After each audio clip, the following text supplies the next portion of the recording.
Hey y'all, welcome back to Poplar Creek Farm. It is Sunday evening and we have had a very busy weekend, as always. We've completed a lot of projects. We still have a few more to go before we're kind of done with like the big projects, or some of the big projects, I should say. We're always doing projects, but we completed a couple that kind of takes a big stress off of us. One is the chicken coop. So there's a few modifications or a few things we're going to add to it. We're going to obviously paint the door, or potentially stain it and maybe paint the outside. And we have to seal up kind of the top there. But other than that, it is done. Been a busy man. He built that door, so that is all his creation. We had some help from a little bit of help from our uncle. But that was actually his plan, which was awesome. And we went and bought a barn door track to do like a sliding barn door. Those are expensive. $400 for the track and all the hardware. And we said, never mind. We're just gonna do a regular door. It's not worth $400 for a sliding barn door on a chicken coop that is not gonna be forever. This is still something that we will add a barn eventually, so not worth it. So chickens are in there now, so then the lean-to is kind of cleared out. We've still got the bunnies in here. But the other thing we got done, or my husband got done, I didn't really help at all with these, was our swarm traps. So this is one of 3 swarm traps. We actually followed old Redding Farms plans. And so this is one of 3. 2 others are already hanging up because you actually want them up a bit before swarm season. There's still a few bees hanging around. You want them up before swarm season so that the foragers who are going out and looking for new locations can actually see these, kind of get to know them. There are lures in here, so I use lemongrass oil basically on a paper towel in a baggie, and you cut the baggie just so the scent kind of slowly releases. And in here are 2 frames of honey, not full honey frames, but 2 frames of some honey and a frame of drawn out comb from my current hives, and then I put in an empty frame as well.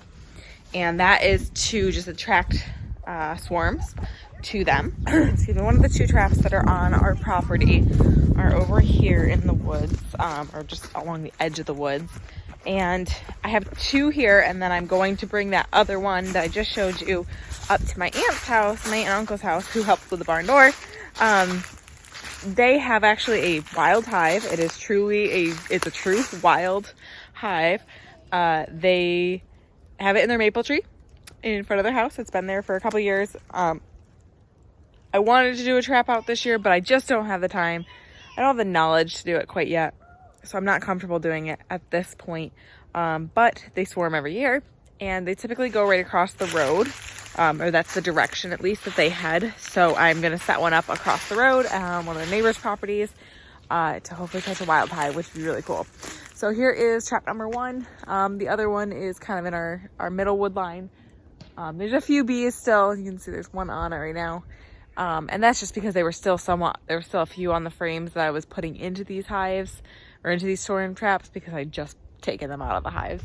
But you want it kind of tall in the tree. It's a good amount above my head, so that the swarms find it.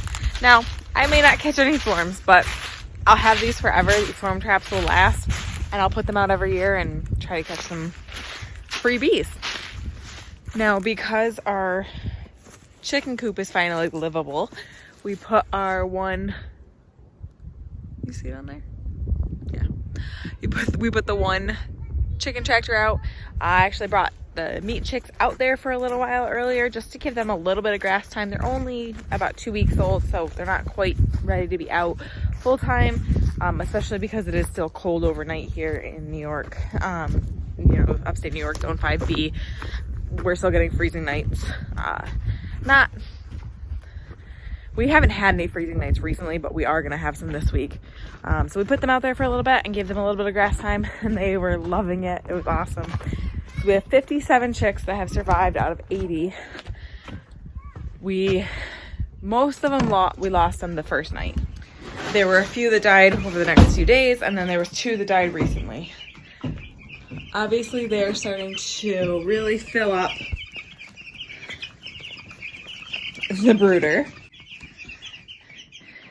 And they actually get on top of their feeder now. They'll get like in here and try to eat out of that. So they're really only going to be able to be in here for another week, maybe 2. 2 will probably be really pushing it. So worst case scenario, we'll put them out during the day and put them back in at night. That's not ideal though, because there are 57 chicks and it takes quite a while.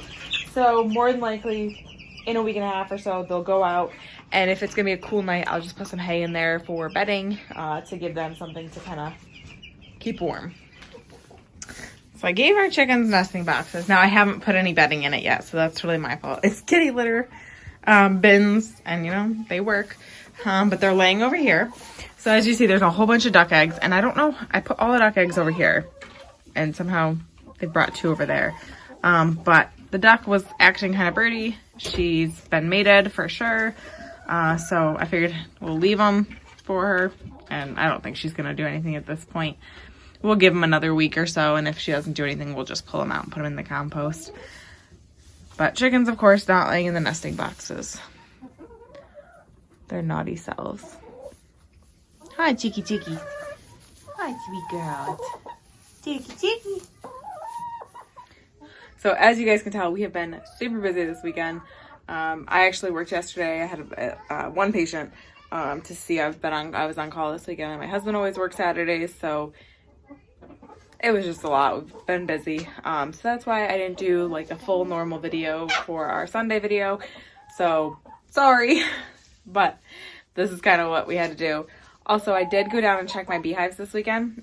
When we pulled some of those frames out, I checked on them. They are all looking amazing.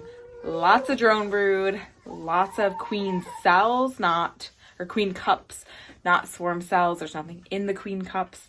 But I am going to keep a really close eye on it. I did see some dandelions started, so we could be getting into swarm season anytime now. It is going to get cool for the next week and a half to 2 weeks. We actually are calling for snow on Wednesday and Thursday this week, so I'm not expecting them to swarm right now, but we're going to be getting there really soon, so I definitely am going to need to take some actions to prevent swarming. And I did, because I took out some frames and I gave them empty frames, that should help, because that gives them the signal of like, hey, we still have room. And I did check the bottom box today as well to see, make sure my queens were dropping back down and laying. They're not 100% there, but they're definitely getting there. So I'm not worried that I have to do a box reversal at all. When I actually go to split my hives in the next month, I think it'll probably be about a month until I split them. We'll see. I'm going to keep an eye on it. Like I said, it could all of a sudden change where I feel like I need to split them right away. But I will definitely bring you guys along and show you guys how I'm going to do my splits. I'm super excited about that. Thank you guys so much for hanging out with me today on this little recap of our busy weekend.